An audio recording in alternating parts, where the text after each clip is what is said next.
न सुधरे लगत घर भर हवे छुदरे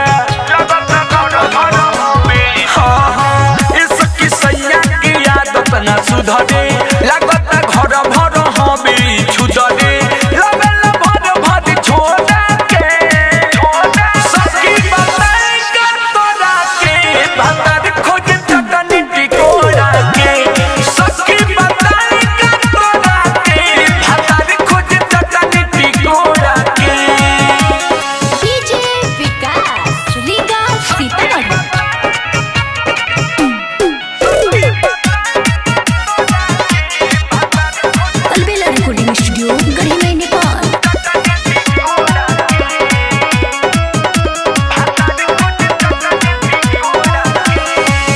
डूबते ही बेटा पियाबा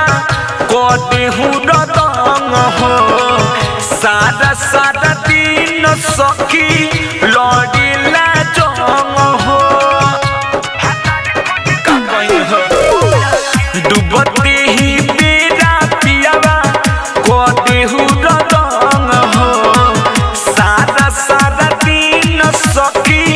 लड़ीला जंग हो